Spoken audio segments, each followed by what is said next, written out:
Good afternoon, everyone, and welcome to Getting Personal with Parkinson's, a Facebook Live conversation series. I'm Whitney Chapman, and I'm the Programming and Production Coordinator for the Marlene Meyerson JCC Manhattan's Edmund J. Safra Parkinson's Wellness Program, supported by New York's largest healthcare provider, Northwell Health. For over 15 years, the JCC has been hosting programs for individuals living with Parkinson's. And you can find information about these programs on our website by visiting www.mmjccm.org/Parkinson's. And we'll put that information for you in the comments section below. For those of you who are joining us for the first time, welcome. This program is for anyone who's living with Parkinson's or has been impacted by Parkinson's. Those who love and people with living with Parkinson's, friends, families, or just others who are interested in learning more. We want this conversation to help put a face to Parkinson's and to introduce you to people living and thriving with PD. And we welcome your input. So if you want to be a guest, or if you know someone we should feature, or if there's a topic that you're interested in, please let me know. You can contact me, Whitney Chapman, at wchapman@mmjccm.org. And I'll put my information in the comments section below as well. So today, I am very interested and excited in introducing you to Jan Rose. Jan is an active adult who's had a career as a director of human resources when she discovered she had Parkinson's. Jan is still working and living an active life, which includes Ping-Pong Parkinson's. I think you're going to find the strategies she shares today for managing work, life, and Parkinson's very helpful. So Jan and I spoke a few weeks ago, and we pre-recorded the conversation, which I'm going to share with you now. And then I'll meet you at the end to answer any questions you may have. So take a moment, sit back, relax, and enjoy. Here's Jan. I want to introduce and say hello to Jan Rose. It is so nice to finally meet you. Absolutely. I know we've emailed quite a bit, and it's good to see your face. Yeah, I love putting a face to a name. So tell me, how did you discover you had Parkinson's? I had no idea that I might have Parkinson's. I have nobody in my family with Parkinson's. And then one day I got a request by my family to join a Zoom call. It was kind of like a family intervention. And they had been noticing and putting some things together, like the fact that I had fallen down the stairs one day and a really severe fall. I had 10 stitches. And then other things like that, they noticed that I was moving more slowly. And they told me all these things on a Zoom call. My mouth was open, like I really had no idea. And they thought it might be Parkinson's. I have a couple of family members who are doctors. One is a neuropsychologist. So they had kind of put it together. And they suggested that I get looked at by neurologists, which I did the following week, and was diagnosed with Parkinson's. How did that feel when your family sort of did this intervention with you? What was your reaction? I have a very close, big family, and we talk about a lot of issues, and it's a good, trusting family. So I took it for what it was worth, that everybody cared about me. I was just in shock. I literally thought that the call was about somebody else. I didn't know who. I knew it wasn't going to be good news, and I thought we were going to talk about somebody else. And then it was about me. But, I kind of, when I'm in shock, I'm a good person for a crisis. Like I just don't emote. I just sort of stay, neutral. It doesn't mean that I'm not absorbing it. It's a pretty scary thing because you read about, you could be in a wheelchair, you read about cognitive decline, awful things. And,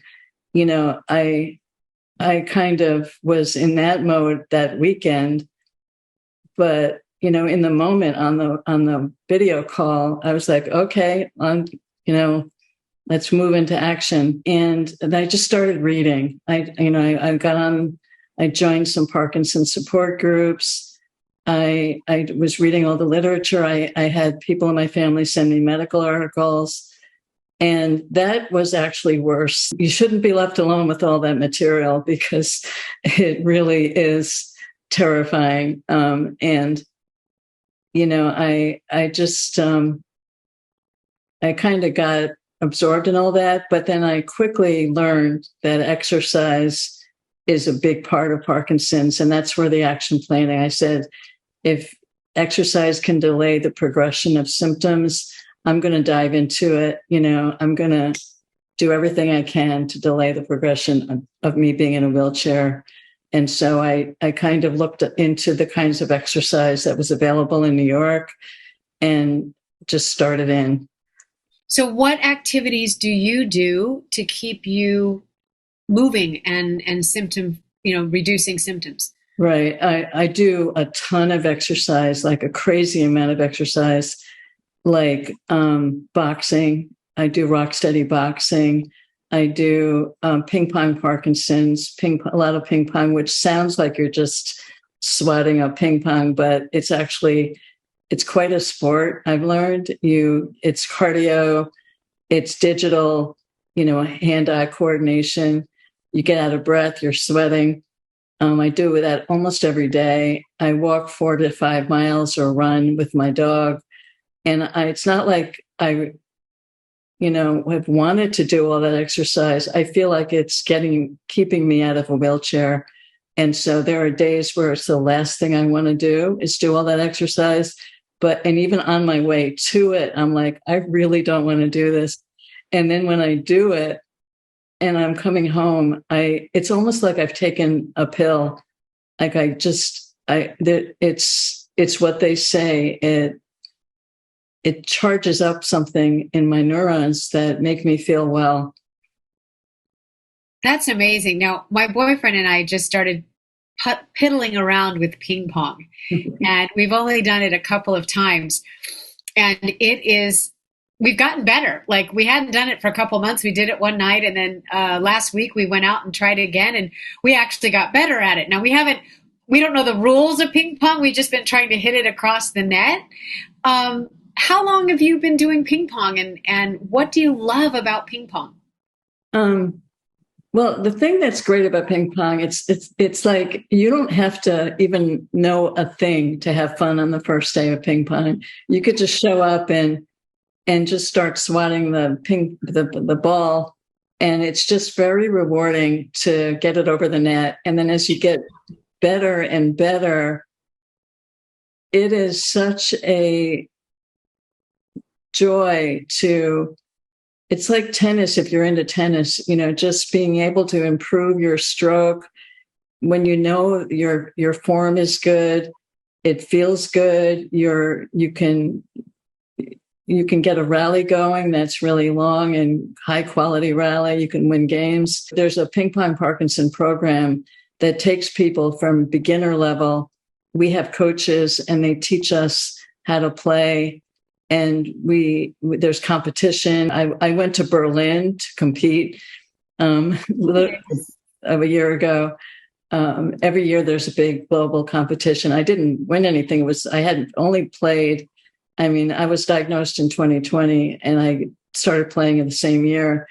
But you can hope and get better. And I certainly am so much better than I was 2 years ago.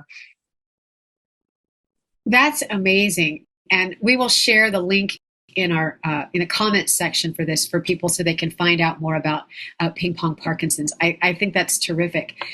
Now, you kind of mentioned a little bit earlier that you handle stress and you deal it on a daily basis.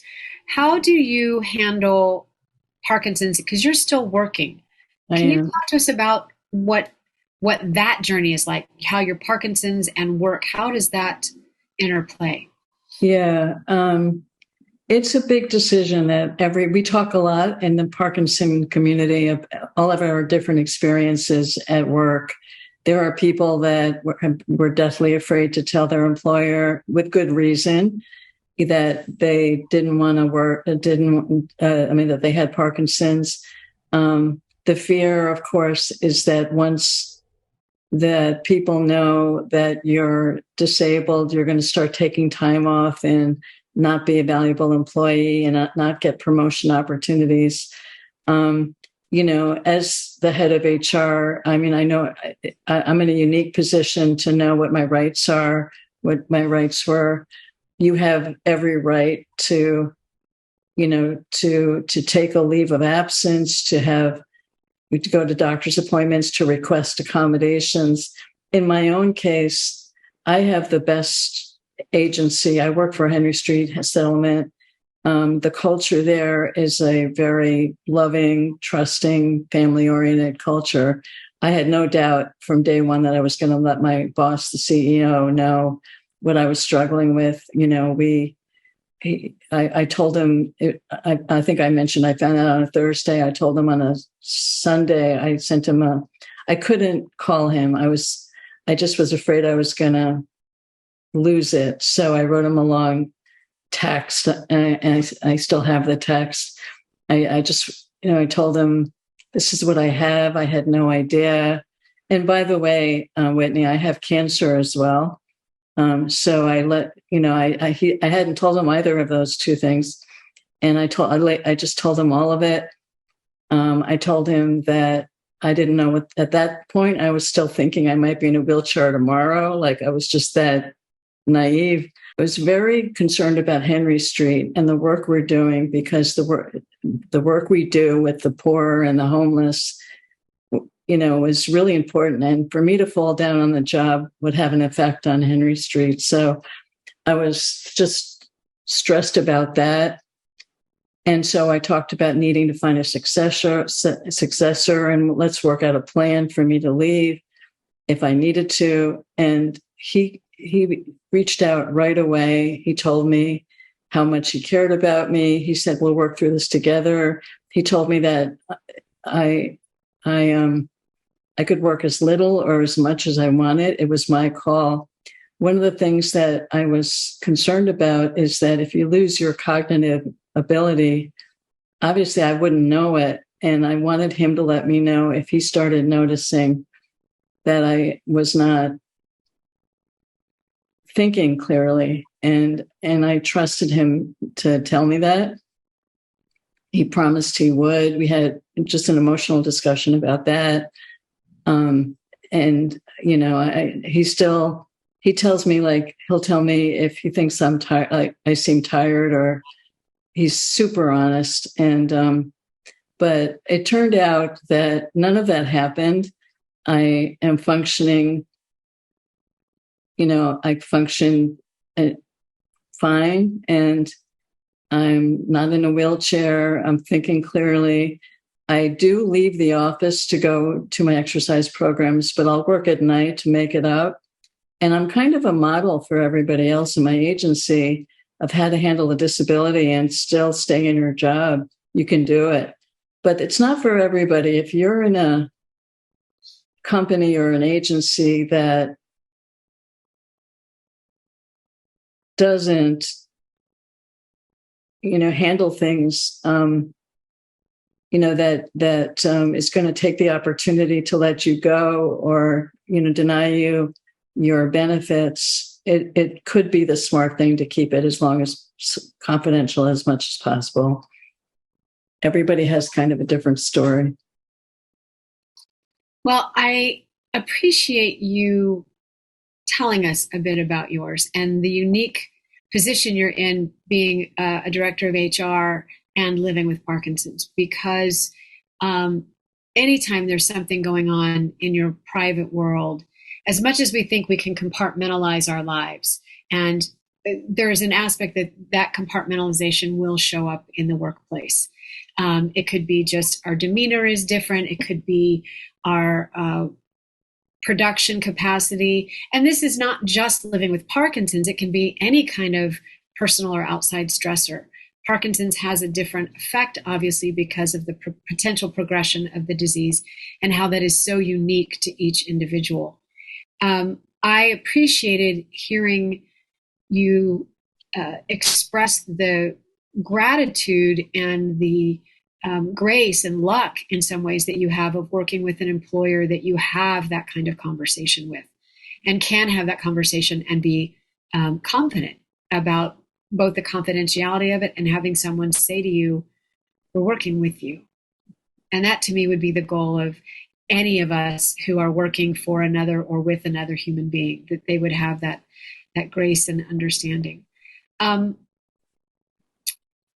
For someone who is considering having that conversation with their employer, what would be, what's the word I want? What would be things to consider before having that conversation? Like, is there some pointers to think about in terms of when to have that conversation? And because of what I've gone through and my role, I do coach a lot of people about, well, not a lot, but a number of people through that. And what I shared with them is that when you're going to have that conversation, think about what the ask is. So like if you're going to, and it's not something I even consciously did in my own situation, but if you're going to tell your boss that you have this disease, what is it that you want at the other end of the conversation? I think kind of create a message plan. Who are you going to tell? Who aren't you together? Do you want them to accommodate some request? Do you want them to act in a certain way or not act in a certain way? Do you want, like, what's the ask? In this one person that I helped, it turned out that they wanted a reduction in the accountabilities. They didn't want to meet some urgent deadlines because they couldn't anymore, and they wanted that to be acknowledged. And in my case, I did have some accommodations. I needed just to leave the office in a couple. I mean, I didn't say that on day one. That's not what we're talking about. My succession plan, but in that person's case, it was imminent because that person was getting pressured on some deadlines, and that had to stop. So I guess that's just one thing. Is what do you need from your employer? Did you find comfort? I know you mentioned when you first went to your employer that you wanted to kind of create a succession plan. Was that something that kind of gave you comfort in this transition of figuring out what you needed and what was best for the organization? It's always a little bit mixed feelings when it comes to your succession plan because, I so love my job and wanted to go on forever. The idea that somebody else could do it and I should step away is really hard to think about, and making it earlier than I wanted to made it extra hard because you always think I've got time for that. But now that you've got this disease and there's a timeline that your boss should expect, you should, they deserve to know when you're going to leave, and your department needs to know. So that was really hard. And even now, everybody at Henry Street knows I have this and they know I've told everybody that I won't be here by 2023. That was 2 years ago. I said 2 to 3 years, and the third year is 2023. So your question is really very timely and relevant. I mean, I've got a year. I feel like the clock is ticking, and it's hard. It's hard to say goodbye. I mean, it's hard in any retirement, but when it's so finite like this, you just need to face it that you won't be there forever. How are you anticipating the next steps? When everybody goes through retirement or they change their career, there's that transition. And your transition was obviously brought on more by your diagnosis. But have you started thinking about what you're going to do to feed your soul and to keep you happy when you're no longer working in this capacity? Yeah. I think that I've been so active in the Ping-Pong Parkinson world. I lead the New York City chapter of Ping-Pong Parkinson on the international board. I wonder if there's an opportunity. There's so much more we could be doing for Parkinson's people in New York City. It's just beginning this initiative. I would love to get more involved in that. Then I've got my family. I have grandkids, two daughters, and spend time with them. But having Parkinson's with your 3-year-old grandson is a challenge too, and I can't run after him so much. But I've got to kind of work all that out. Maybe I've sort of been, I work so hard. It's easier to work than run after a 3-year-old when you can't run. I think everybody, whether they have Parkinson's or not, would agree with you on that comment. Totally. What have you learned from Parkinson's so far? I think to stay in the moment. I am in this bubble of health right now, and I don't know what the future is going to be, but I've learned not to worry about it and enjoy the moment I'm in, this bubble I'm in. And it doesn't help to worry about something that I can't do anything about. So I think that, every day is pretty good. I love my life. Right. It's crazy. Nobody believes me, but I do love my life right now. That's wonderful. That's really wonderful. You mentioned when you first got your diagnosis and the weekend that you spent with everybody sending you articles, and how that, while on the one hand was empowering, wasn't such a good idea. What are some good ideas that you would share or recommend to someone who's just gotten that diagnosis? It could be to the individual or to their family. What would you want them to know? I think the importance of exercise, and it sounds like the obvious: get exercise and eat well, but it is I've talked to enough people. I've experienced it firsthand. Get exercise, because it's going to make you feel better more than anything else. Your meds keep you stable, but the exercise, and I've said this earlier in this talk, it feels like I've taken a pill after I've done some heavy boxing or played ping pong.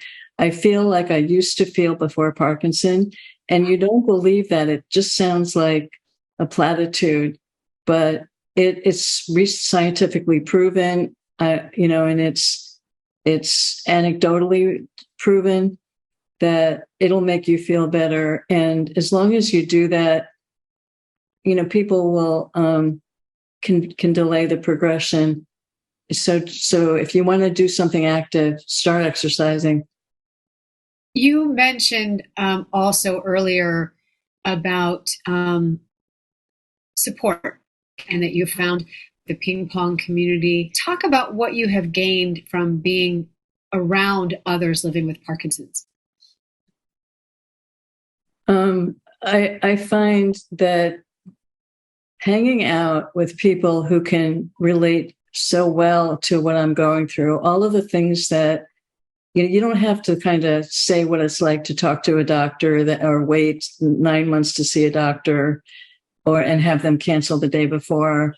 Or, all the things we put up with. Everybody's been through it. There's something like being in a war zone with somebody that gets it. That is so great. And we instantly bond. We go out after exercise class.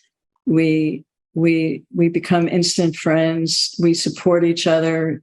And these are people that I would never have met in the circles that I hung out with, because you kind of you just don't widen your network like this. Parkinson's hits everybody in of all different walks of life. One of the things that we have learned here at the JCC in our program is that while the classes that we offer and the lectures and the workshops and conversations like this are important, I think the greatest value is when others can talk to each other, because they've shared oh, did you hear about this program? Or my doctor has me trying this, and it expands what's possible. And there is a lot of information out there. And I know that because of COVID, many organizations that didn't do programming online, aka the JCC for one, is now doing online programming, or the Parkinson's Foundation, has upped the number of letters and resources and things that they're offering to people. So I understand how scary it can be to share where you're at, and you mentioned earlier about choosing who in your circle or circles knows and when they know. But I appreciate you also sharing the value that you've gotten from the groups that you have become involved in. For someone who loves or cares about someone with Parkinson's, but they themselves don't have it, what would you wish them to know? Like, how can the outsiders, but the people who love you, how can we be better at understanding and supporting people with Parkinson's? I think that I needed to adjust with my family about how they could react to my illness. It's a very loving family, and they were devastated, and every conversation we had a lot of Zooms. I could feel their terror, and I could feel their empathy for me, and it was hard for me to. I don't want to be the target of anyone's pity, and I didn't want it to be the topic of every conversation. And so, I stopped going. I just didn't want to be on those Zooms, and I stopped them for a while. And then we had this moment when, I said, can we talk about something else? I just don't want to be the subject of it. And then they kind of learned to have more of a normal conversation where my tragedy isn't the focus of every conversation. And so I think we got over that, and it's more of a normal thing. The other thing I would say is that's one extreme. And then the other is that, and I know this from talking to my Parkinson's friends, that if your family assumes you're okay, it's almost the opposite problem, because we present as okay. And usually if you're at a family gathering, you look fine. People they think they can't believe how good you look, and they think you're fine. But the reason you look fine is because you've just taken your meds, and you've got the adrenaline of a family meeting, but you're not that fine. And so I don't know what a family member is supposed to do with all that. Like, don't focus, but don't assume you're fine, and reach out. So I don't have the answer. These are just the things the dynamics that to be aware of. It's harder to be a family member, maybe even as hard as being the victim. Sure. I have a close family member who has a different life-threatening diagnosis, and she kept it from a lot of us for many years. And recently, we were told about her diagnosis, and she's doing fine. And part of the reason she was afraid to tell anybody was that she didn't want to be pitied. She didn't want every conversation to be about, how are you doing? And I said to her, look, here's what I'm going to do for you. When I call you or I see you, I'm going to say, hi, how are you doing? And I'm asking you the same way I've asked you for the last 50 years that I've known you. If there is something about your situation that you want to tell me, then you can tell me. And if you don't want to tell me, I'm going to let that just lie. And you know that I know what's going on with you to whatever you want to share with me. And when you feel comfortable and you want to share more, I'm here. And if you want to just live your life, let's live your life. Right. And I have another friend who also has a very different debilitating disease that she's been living with for 10 years. And she doesn't want to talk about herself because she says, I'm in my head all the time about myself. I want to know about other people and life and what are you doing? And so it was great reminders to have these two people in my life as coaches, but again, it's the conversation with each person. And everybody wants different things and needs different things, and we have to be able to listen. Totally. Yeah. Is there anything else that you want to share or tell us about living with Parkinson's?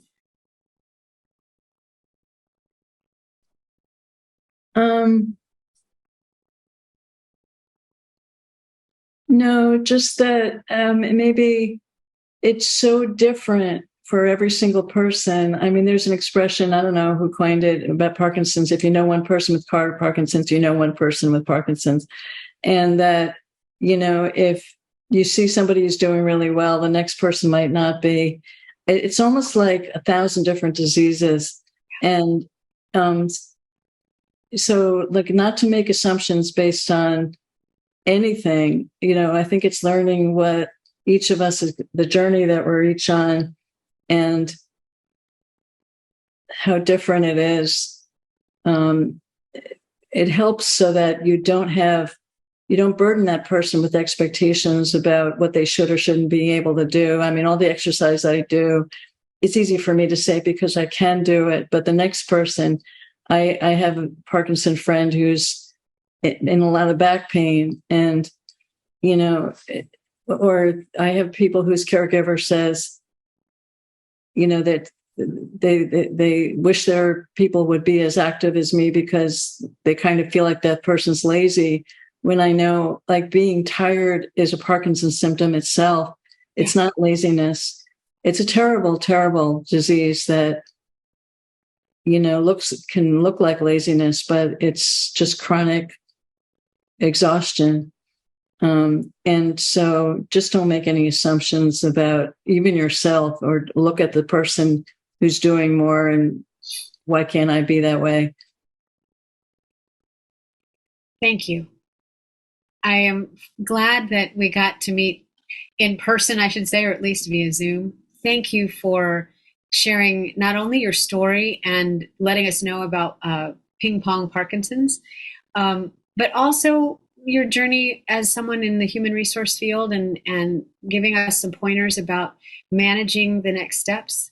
I wish you nothing but the best in your final year with the organization you work for, and whatever transpires next for you. Oh, it's been a real pleasure, and I'm so glad I found the JCC. It's really, what you do for us is incredible, and I thank you.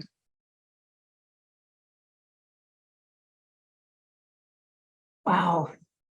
I am so impressed by Jan's groundedness and her ability to use her skills and her expertise in HR to help her set up her life in a way that kept her living her best life and keeps her living her best life. I would say two of my favorite moments from this conversation were when Jan suggested that when you're considering talking to your employer, that you think about what the ask is. I think that's an important thought for any conversation with your employer or someone where you're looking to make a change. And then I also appreciated her idea of creating a plan for who and how you want to notify people around you. Like, who do you want to be in that circle of knowing? And who do you want to keep it to yourself? I hope that you found this conversation as empowering as I did. And I hope it helps those of you who are considering those big life transitions. I just hope it was a good resource for you. If you enjoyed today's conversation, I'm going to ask a small favor of you. Can you go to the bottom of the screen here where there's a share button, and please press share and share this on your social media links to help us spread the word about this conversation, about the whole series, Getting Personal with Parkinson's, and about our programs here at the JCC.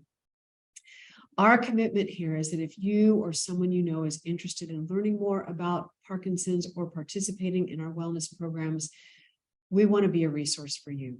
You can complete our intake form, visit our website, or you can contact me, and all of those resources will be listed below in the comment section.